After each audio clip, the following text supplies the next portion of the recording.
Good morning and welcome to today's edition of Toolbox Tuesday. My name is Kieran Greening. I'm your host today. I am a safety advisor with the Saskatchewan Construction Safety Association. I'm here to do a presentation for you guys. So today's topic is on occupational health safety and the criminal code. So we're going to jump right into that.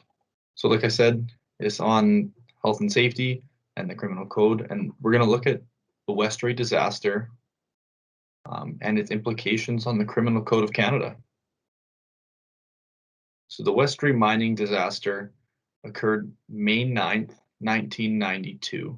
So it killed 26 workers at the Westray mine in Nova Scotia.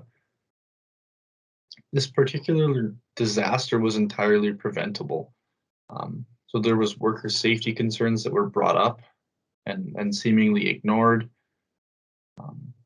Over time, some of the workers quit due to these factors, and some even predicted where an incident of this magnitude could happen and the sort of situation that it would occur. So what you're looking at up on the screen is a monument to the workers that passed away in this incident.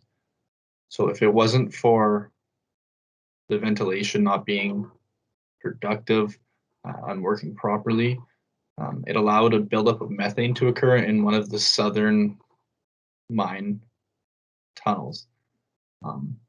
So it was this specific section that had workers concerned. There was times where workers would notice higher methane in the atmosphere. So with methane, when it's between 5% and 17% of the atmosphere, it in circumstances could cause an explosion. So its lower explosive limit being 5%, upper explosion limit being 17%. So lots of the machines down there had sensors and gas monitors that would tell workers when a dangerous atmosphere was present. But a worker in the mine had mentioned in one of the documentaries that these devices had been turned off or removed. This was due to the fact that they knew it was present, but they just didn't care, potentially. So with those devices being turned off, new workers, people who haven't been trained, people that didn't understand, could be trapped in a situation where the atmosphere is explosive and ready to go. So that is exactly what happened. The methane blew up and caused a small explosion. But overall, there was coal dust, which is also explosive. And this methane explosion caused the coal dust to become airborne, and then it created a very large explosion, which killed 26 people. So this coal dust had been noted in government inspections, but nothing was done to fix the problem. So there was some litigation that happened because of this incident. After the incident, the police and provincial government failed to secure conviction against the company or three of its managers. So the Royal Commission of Inquiry was established to investigate this disaster. In 1998, the Royal Commission made 74 recommendations. So these findings in the commission, in particular recommendation number 73, were the movement that led to the amendments to the criminal code. So today's legislation, there's two formats, or there's more than two, but there's the criminal code and there's workplace law. So the Westray Bill, or Bill C-45, a note on Bill C-45, it is the name of another bill that's recently passed in Canada, but the names of bills are reused. So that's just for your information. So this Bill C-45 in 2004 was amended, the criminal code, and became law on March 31st of 2004. So the bill established new legal duties for workplace health and safety and imposed serious penalties for violations that result in injuries or death. The bill provided new rules for attributing criminal liability to organizations, including corporations, their representatives, and those who direct the work of others.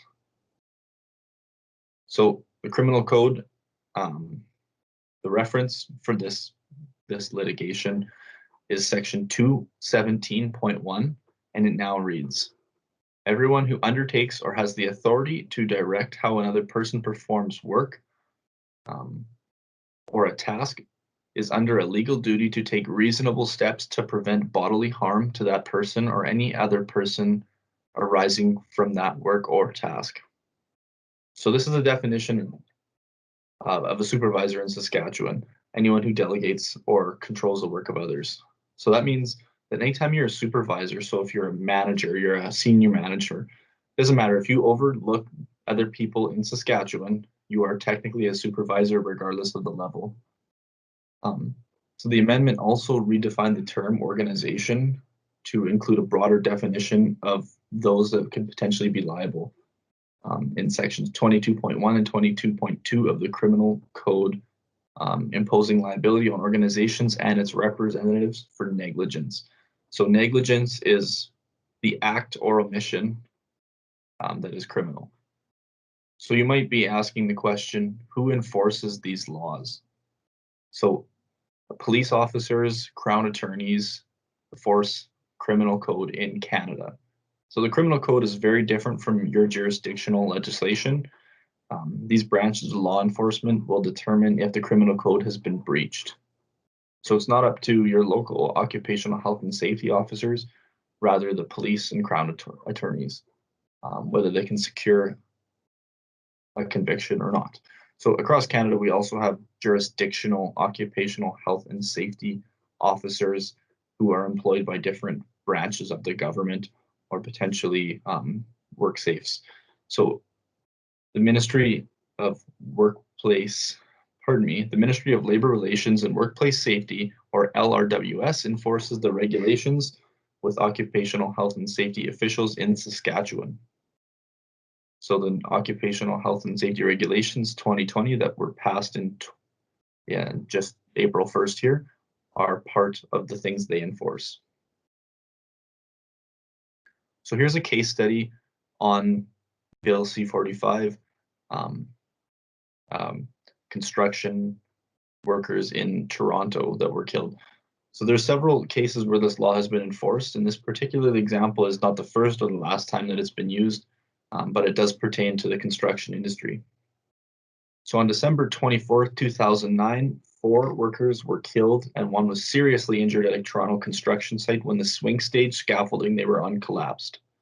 The construction company and 3 corporate officers were charged with criminal negligence and fined $200,000, plus a victim surcharge of $30,000. So the owner was personally fined $90,000, plus a victim surcharge of $22,500 under the Ontario Occupational Health and Safety Act. A total of 61 charges were laid by the Ministry of Labor. So the fine against the company was appealed, and in September 2013, the appeal court tripled the fine against the construction company, raising it to $750,000 for criminal negligence. An additional victim surcharge of $112,000 was levied against the company. The appeals court judge found that the original fine of $200,000 was, quote, manifestly unfit. And in 2016, a supervisor to do with this was charged and convicted under the criminal code and was sentenced to 3.5 years in prison. So this is an example where, yes, this has happened and someone in a position of supervisor has been put into prison. So we want to talk about prevention because the best way to ensure something of this nature is not happening again is to use common prevention strategies, such as knowing what your legal obligations are under occupational health and safety laws and standards. So we want to use what's called reasonable care. If we're an employer, we want to do what's reasonably practicable, meaning that with the technology that we have currently, it's possible and without undue hardship on the company or persons. So that's what that means. So we have to be able to apply that to work. So we have to use what's called due diligence at a lower level to determine what worker training, supervision, and company policies and procedures are necessary. So that means that a proper health and safety system that we create must be in place in some facet. So it's going to look different depending on the company's size and structure, but it means that all the stakeholders within a company know the hazards that exist, know how to effectively reduce or eliminate the risk and severity, and this is paramount.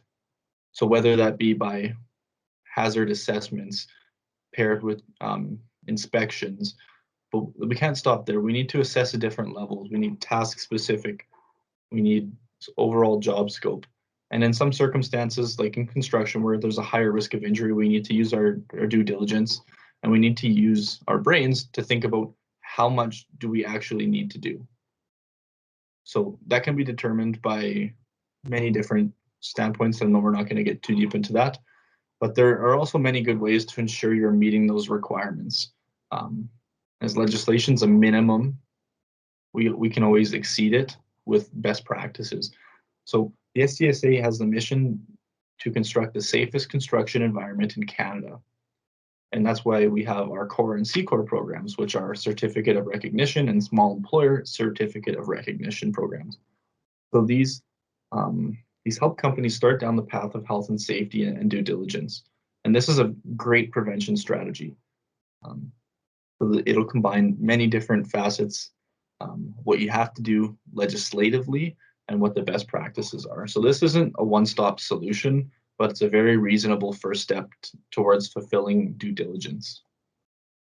Communication, so training and toolbox meetings and safety meetings is a top priority for worker communication. So workers need to hear about and think critically about the unsafe conditions to fully understand prevention. So workers who are aware of risks and report them, and if you act upon those risks and mitigate them before they become a problem, we will prevent incidents like the Westray disaster from happening. We also have to build these places and build these facilities with prevention in mind and use engineering controls and use the rest of the hierarchy of controls. So best thing to do is prevention. So I'd like to thank everyone for coming out today and watching this webinar. It's important that this topic is known and talked about to workers. So um, that's all for this session. We'll see you back here next Tuesday. Thank you. Have a great day.